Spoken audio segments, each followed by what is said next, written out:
welcome to Afghan News with Mohsen Jamal. October 7th is the 10th anniversary of the U.S. military campaign in Afghanistan launched after the September 11, 2001 attacks on the United States that helped oust the Taliban government. But a decade and many billions of dollars later, Afghanistan is still desperately poor and battling a worsening insurgency. On October 7, 2001, the United States attacked Taliban-ruled Afghanistan, which hosted Osama bin Laden, the Al-Qaeda chief, and refused to hand him over to the United States, and the anti-Taliban Northern Alliance forces entered Kabul on November 13th. Afghan groups involved in fighting signed a deal in Bonn, Germany on interim government headed by Hamid Karzai on December 5th, and Grand Assembly opened on June 11, 2002, which later elected Hamid Karzai as president of interim government.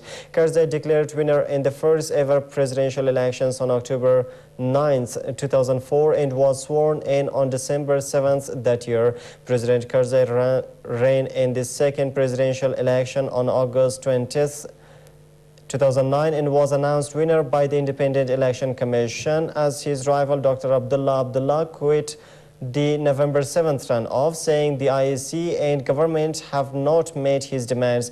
On November 20th, 2009, the U.S. President Barack Obama for the first time announced that his goal was to end the U.S. combat mission in Afghanistan by the end of 2014 and to significantly reduce the number of U.S. troops deployed here by then. The Afghan security forces have now taken the lead in security in 7 areas, and the foreign forces are scheduled to end their combat role by the end of 2014 but shift their role in training and helping the Afghan forces.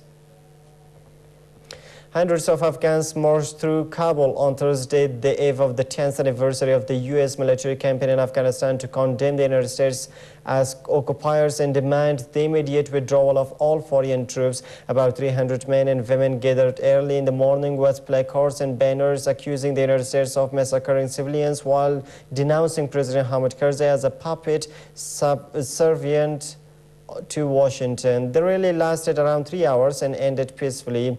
The U.S. invaded Afghanistan 10 years ago on October 7, 2001, following the September 11 terrorist attacks against the United States. Karzai became Afghanistan's leader in June 2002, 7 months after Northern Alliance forces supported by the United States entered Kabul and drove the Taliban regime from power. Karzai won subsequent elections in 2005 and 2009. Unknown gunmen have killed an acting police chief in the Western Herat province, local police officials said. Herat police officials said that the incident took place at around 8 a.m. local time Thursday morning when Kashmir Khan, the acting police chief of Shindan district, left his house for the office. The official said that the gunmen were on a motorbike and fled the scene. No group has claimed responsibility for the attack yet. A policeman has been killed by a bomb in southern Afghanistan, and a child died when gunmen opened fire on a bus in a separate incident. On Thursday, officials said Wali Jan, the second in command of a local police battalion, was killed when a bomb exploded as he left his house early Thursday, entering Kot, the capital of Uruzgan province. The provincial police spokesman said the policeman's son and bodyguard were wounded in the explosion. Farid Ayal added. Also, earlier on Thursday, gunmen opened fire on a bus in Grish district of nearby Helmand province, killing 1 child and injuring 16 other people, including 4 children and 8 women. The provincial governor's office said no group has so far claimed responsibility for the attacks.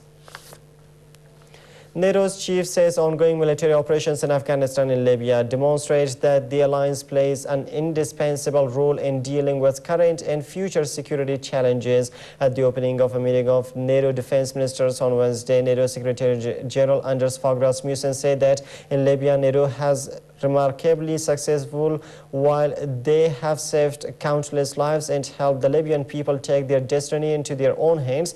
And in Afghanistan, transition is on track and the insurgents will not be allowed to derail aid. The meeting, the first in a series of conferences of foreign and defense ministers ahead of the Alliance's summit in May in Chicago, is aimed at exploring ways to end the aerial campaign in Libya and train Afghan security forces for a larger role in their country's war. Other issues at the 2-day NATO meeting include the situation in Kosovo, where intercommunal clashes continue nearly 12 years after an alliance bombing campaign ended Serbia's rule there, and naval patrols off Somalia, stretching into a 3rd year after a 3-month authorization period in 2008.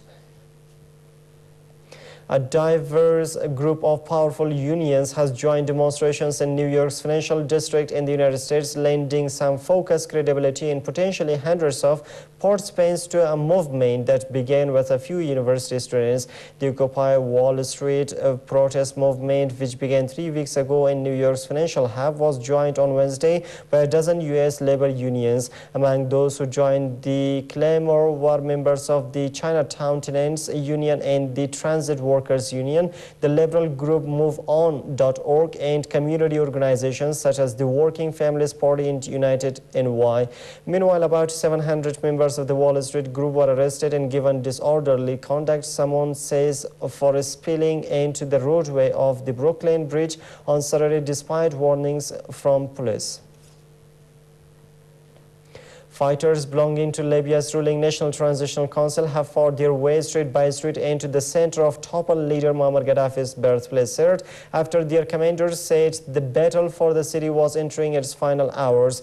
On Wednesday, heavy artillery and rocket fire from Gaddafi loyalists that had been keeping anti-fighters pinned down on the outskirts of the city subsided, allowing them to move in. Medical workers at a field hospital outside the besieged city said 3 anti-fighters were killed and 20 others wounded on Wednesday.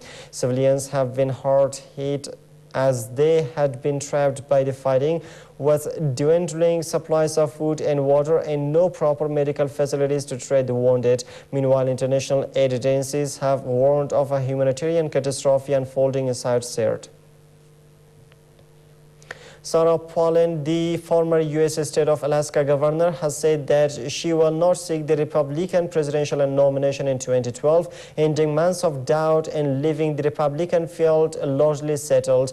Palin had shown little sign of joining the race to challenge Democratic President Barack Obama, but made it official in a letter on Wednesday to supporters. Palin's star had faded since her opening days as John McCain's vice presidential nominee in 2008, when she burst onto the scene as a relative unknown and quickly became a conservative star. In her letter, Palin said that her family comes first and that her decision was based on what she was able to accomplish in congressional elections last year, when her support for several Tea Party conservative candidates helped prop them to victory.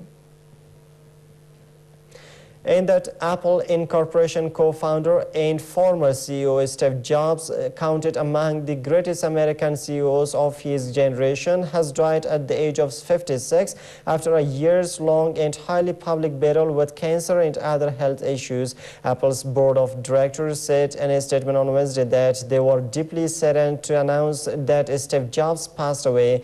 Tim Cook, Apple's current CEO, said that Apple has lost a visionary and creative genius, and the world has lost an amazing human being. Barack Obama, the U.S. president, in a statement remembered Jobs as a visionary and great American innovator. Jobs, who fought a rare form of pancreatic cancer, was deemed the heart and soul of a company that rivals ExxonMobil as the most valuable in America. A college dropout Buddhist and son of adoptive parents, Jobs started Apple Computer with friend Steve Wozniak in the late 1970s.